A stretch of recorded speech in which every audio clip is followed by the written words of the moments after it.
it's easy to just say that Heavenly Delusion is one of the best anime this season, and it's easy to just review it the same way I always do. But that's not what drew me into Heavenly Delusion. You don't need me to tell you that it's got a great story or that it's got one of the best animation and art style this season. No, what drew me in was its twisted, beautiful world.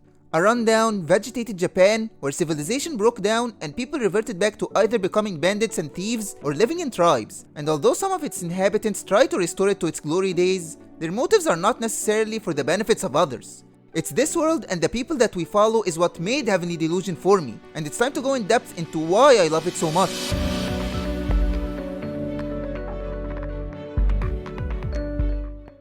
Heavenly Delusion begins 15 years after an unprecedented catastrophe hits the world, completely destroying modern civilization, and with it came terrifying man-eating monsters called... well, they're called the Man-Eaters. I know it's not the most creative name, but you can't deny that it gets the point across. But that's not their only name. Kiriko, for example, calls them Hiroko, and many times they were referred to as beasts or monsters, and that right there shows how well thought out the world is. There's no unified name that everyone calls them with. Each one calls them as they see fit, and that's the result of communication breaking down in society. It might be a little detail, but it's these small things that prove just how much thought and effort went into creating a setting that holds on and captivates you into the world.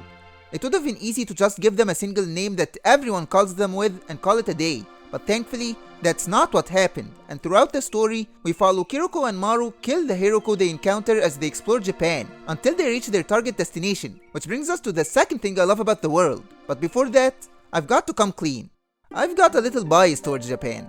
Now, I don't know exactly the reason why, but I love anything that has Japan, a Japanese theme, or even made in Japan. I don't think I'm alone on this, but it's just something I've got to say, and now that we've got that cleared up, I'm absolutely in love with the broken Japan that's painted to us in Heavenly Delusion.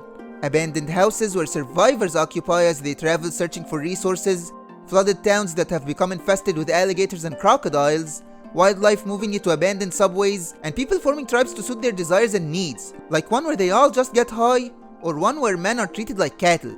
I'm fascinated by shows and games that depict a post-apocalyptic world, and just make that world be in Japan, and just like that, you've got an instant fan in me, and the fact that it's so well detailed just makes me love it even more. But that's not all what Heavenly Delusion has to offer. There's also the facility, where the other half of the story takes place, and although I'm not necessarily as in love with it as the rest of the world, I am curious about how it came to be. How exactly is it that in a situation where everyone has no easy way to contact others and basically no access to modern technology, how is it that their facility seems like it isn't affected by the Great Disaster? How did it survive with everything intact? And most importantly, and this question and the next part requires that you've watched at least a bit of the anime, but what exactly are these children that they're raising? It's very obvious that the people inhabiting this world aren't exactly normal.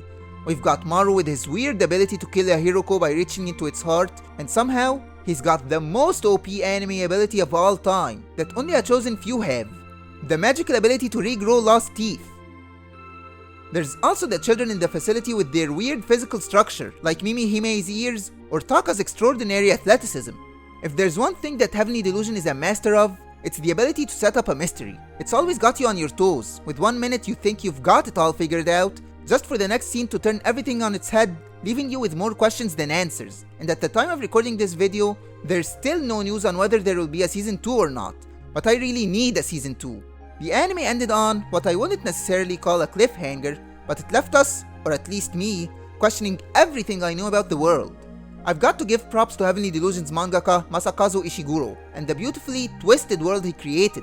A world of two halves, with one being closed off but somewhat at peace, full of conveniences that we take for granted, and another where it's the embodiment of true freedom, but it comes with the dangers of having to survive every day, with brushes with death becoming a daily event.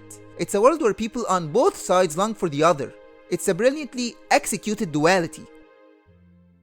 I really love Heavenly Delusion, if that's not apparent by now, and honestly, all that I've said before might just be me talking out of my ass. I might be imposing my wishes on it, but even then, just the fact that Heavenly Delusion got me to think that much about it shows how much I adore it. I know that I said before that Heavenly Delusion isn't my favorite anime of the season, but it's the dangers in my heart, and I'm sticking by that.